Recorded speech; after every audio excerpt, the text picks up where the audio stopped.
ये तो अपशगुन है।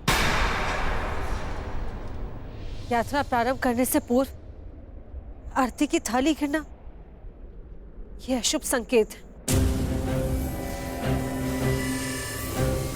मुझे लगता है कि आप लोगों को ये यात्रा स्थगित कर देनी चाहिए।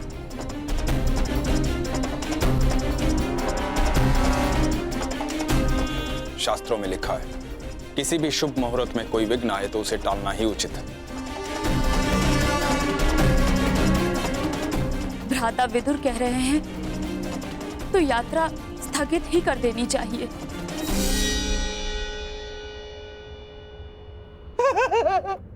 क्या क्या कह रहे हो बहना? अरे अग्नि तो पवित्र होती है और कदाचित अग्निदेव ये संकेत दे रहे हैं कि इस यात्रा में वो पांडव भांजों के साथ ही है।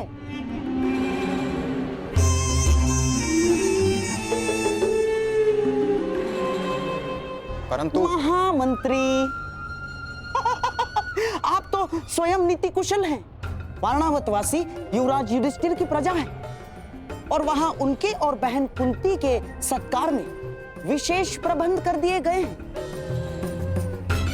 और अब यदि ये यात्रा स्थगित हुई तो न केवल प्रजा का उत्साह भंग होगा बल्कि प्रजा में यह संदेश भी जाएगा कि युवराज युधिष्ठिर केवल एक अपशकुन के भय से अपने कर्तव्य से पीछे हट गए ना।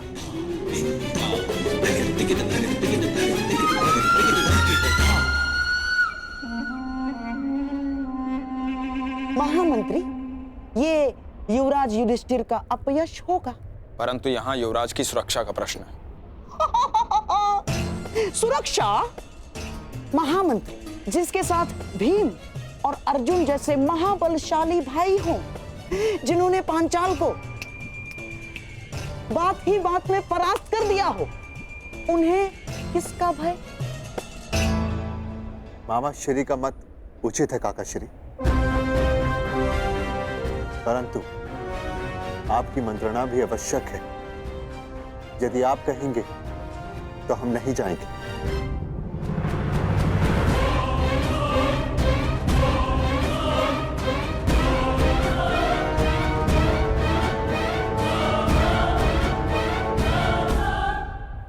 क्या आज्ञा है काका श्री? ठीक है युवराज, आप प्रस्थान करें।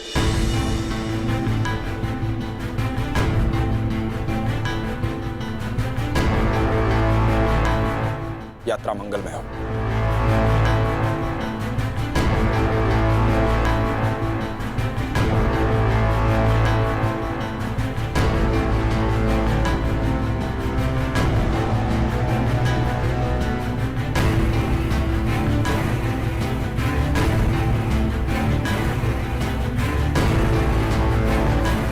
चलिए माता श्री।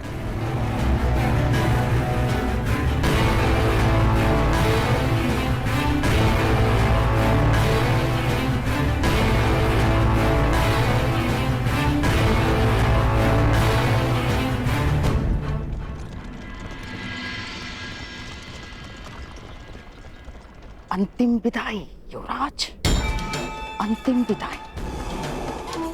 अब कदाचित हस्तिनापुर तुम्हारा मुख कभी न देख पाए।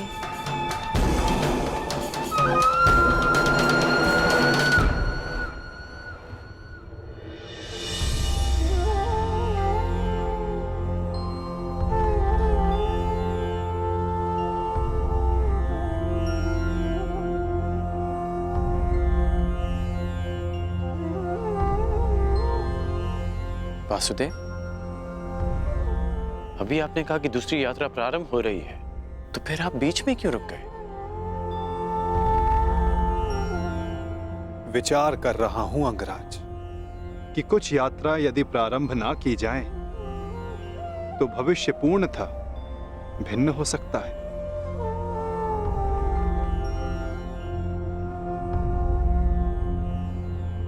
मैं आपकी ये पहेली भी समझ नहीं पाया।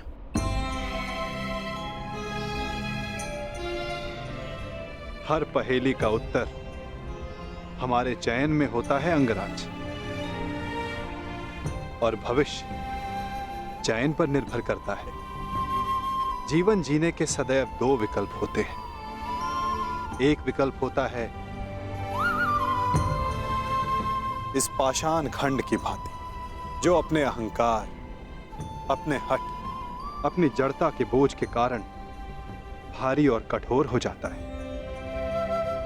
जो ना अपना चुना हुआ मार्ग बदलता है और ना ही अपने विचार। उसका प्रारब्ध इस पाषाण खंड की तरह होता है।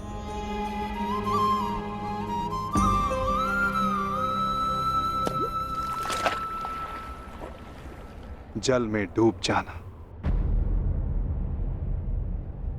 और दूसरा मार्ग वासुदेव?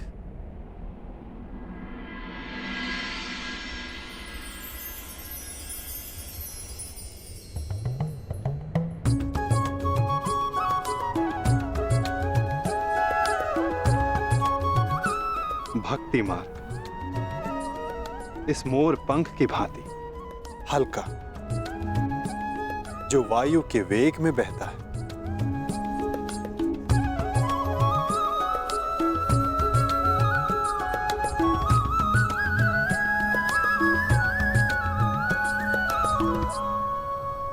जो इस मोर पंख की भांति होते हैं,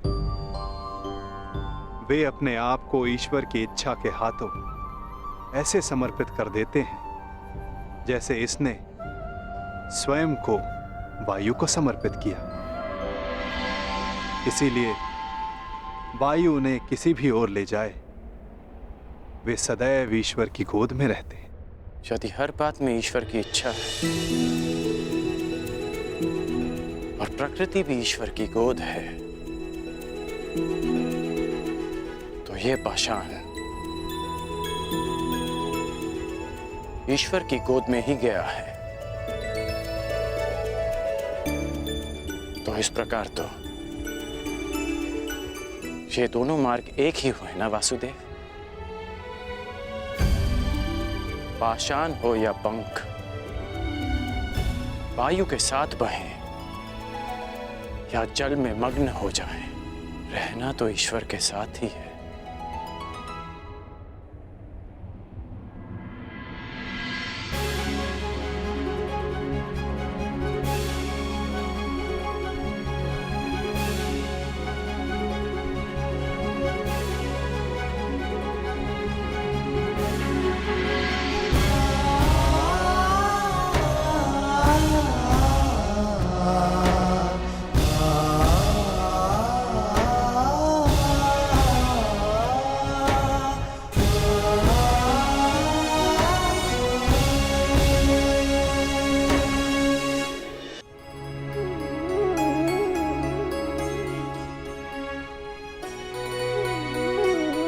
मैं हमेशा तुम्हारी प्रशंसा करता आया, परंतु आज तुमने मेरा सम्मान अर्जित किया है कर्ण।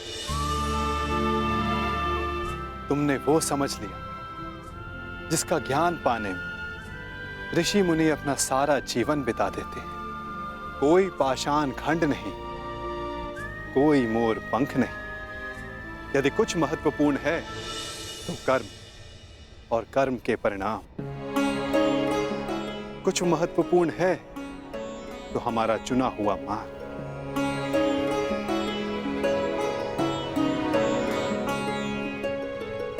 बहुत ज्यादा सोचते हो अंगराज, बहुत समय भी व्यर्थ करते हो।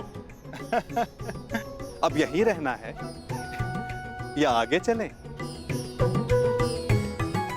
रुके तो आप हैं वासुदेव। कहा था ना, जीवन मार्ग में रुककर देख लेना चाहिए कि लक्ष्य उचित है या नहीं, और हमारा मार्ग हमारे साथ छल तो नहीं कर रहा है।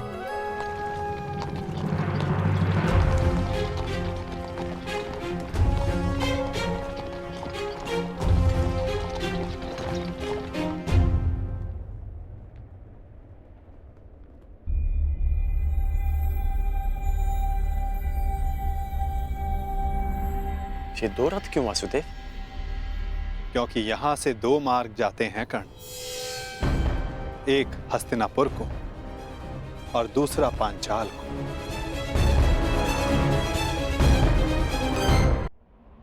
ये दो रथ क्यों वासुदेव?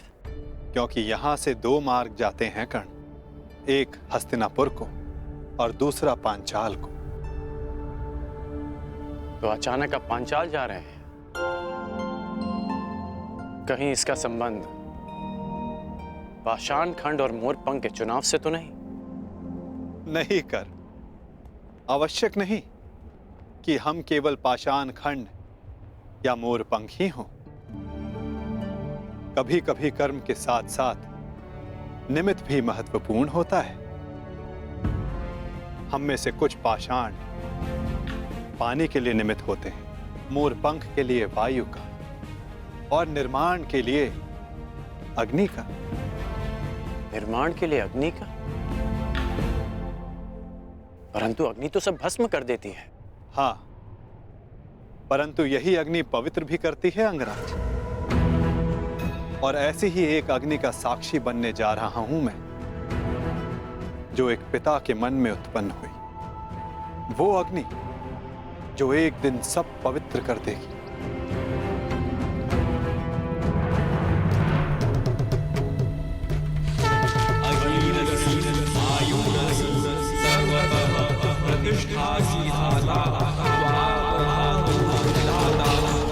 हमारे प्रतिशोध की अग्नि शांत करने के लिए दो अतिथि शीघ्र प्रस्तुत होंगे द्रौपद।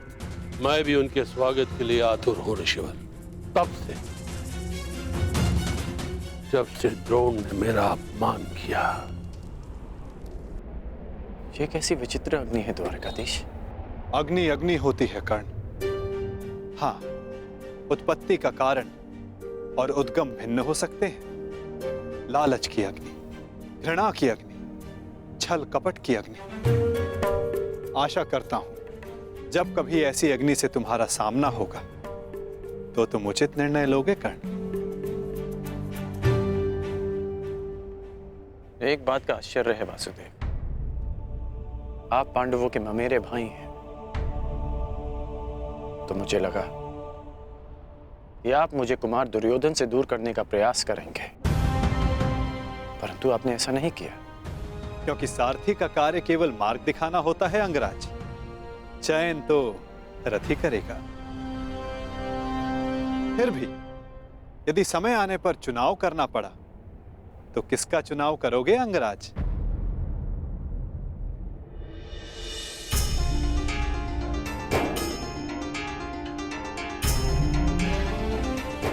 मित्र दुर्योधन का। इसलिए नहीं कि मैं उनके प्रत्येक कर्म को उचित मानता हूं, परंतु इसलिए कि उन्होंने मेरी तब सहायता की जब सबकी दृष्टि में मैं तुच्छ था।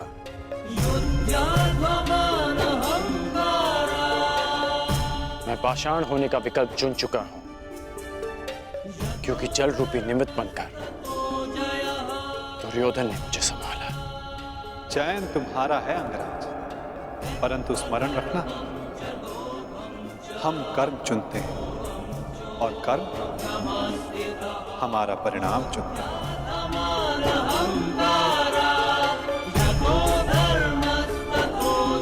समय आने पर चुनाव करना पड़ा तो किसका चुनाव करोगे अंगराज?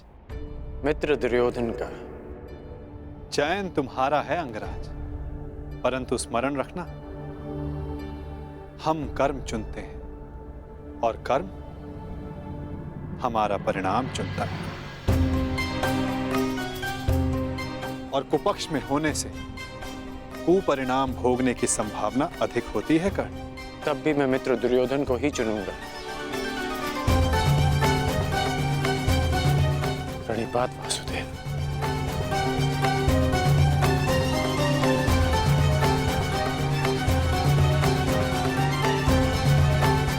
विदा कर्ण।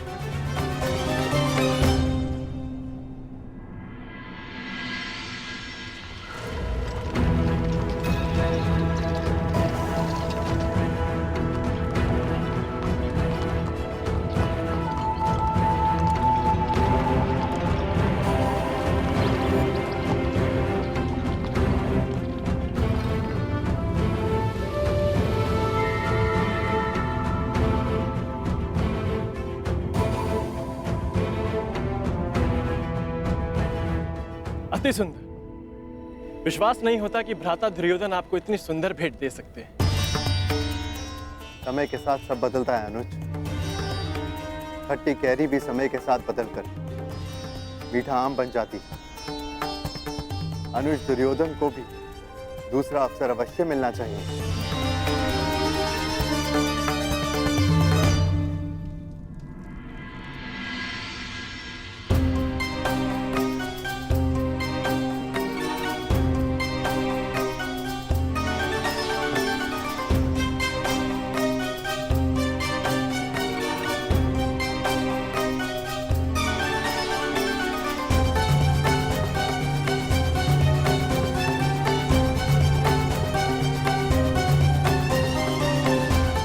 अद्भुत अद्भुत महल बनाया है पुरोचन ने। समझ में नहीं आता, ये वास्तविक भवन है या भ्रम? मैं तुमसे सहमत हूं अनुज, परंतु इतनी सुंदर वस्तुएं सदैव भ्रम और छल ही होती है।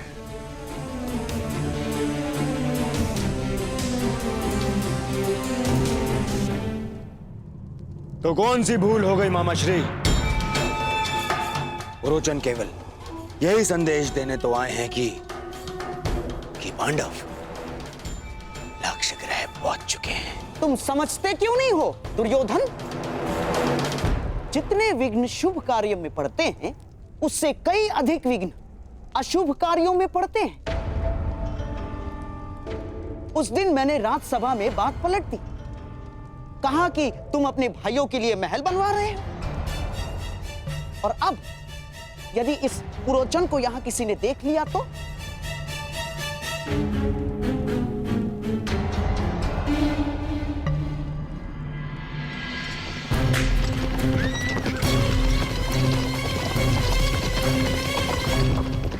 मत भूलो, षड्यंत्र तभी सफल होते हैं जब तक वो गुप्त रखे जाते हैं। भेद खुल जाने पर सारा खेल समाप्त, सफा चट।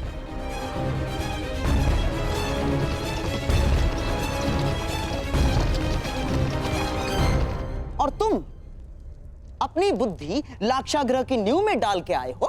यहां बार बार आने से किसी को संदेह हुआ तो शीघ्र ही यहां से निकलो, इससे पहले कि यहां तुम्हें कोई देख ले।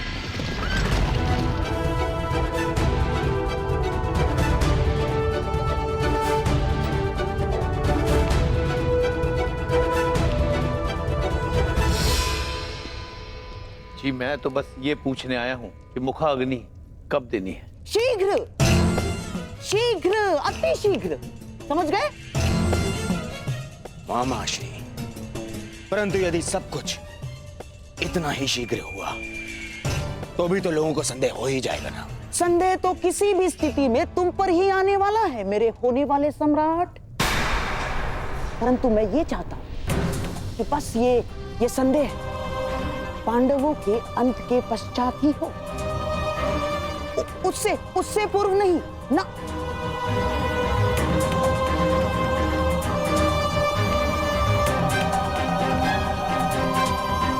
अब देख क्या रहे हो? जाओ। रुको पुरोचन, कहते हैं कि बड़े भ्राता को खाग्नि अनुज ही देता है।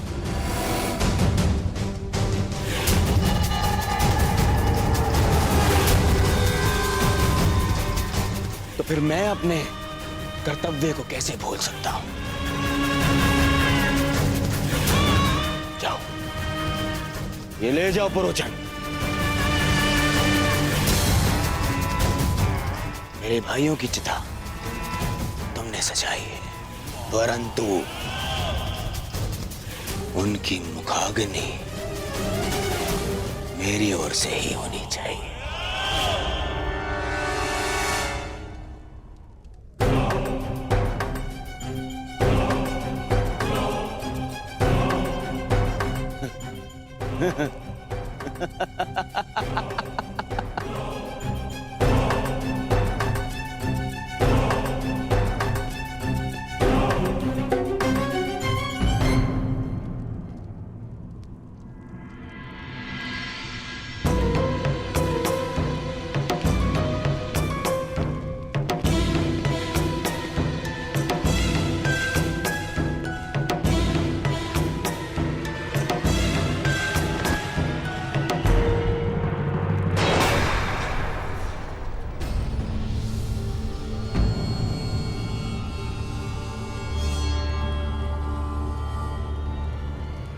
अर्जुन महोदय, इतनी शीघ्रता में कहां जा रहे थे आप?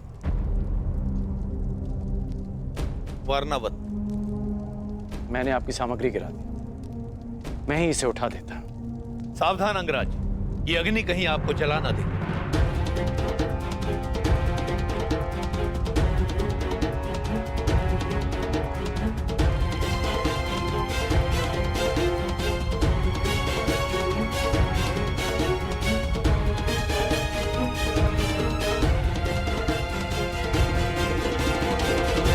ये अग्नि लिए कहां जा रहे हैं आप? ये अग्नि नहीं है अंगराज, ये वो प्रकाश पुंज है जो हस्तिनापुर का भविष्य बदल देगा, और साथ में आपका और मेरा भी, क्योंकि हम दोनों विजेता के पक्ष में हैं। अब मुझे आज्ञा दीजिए।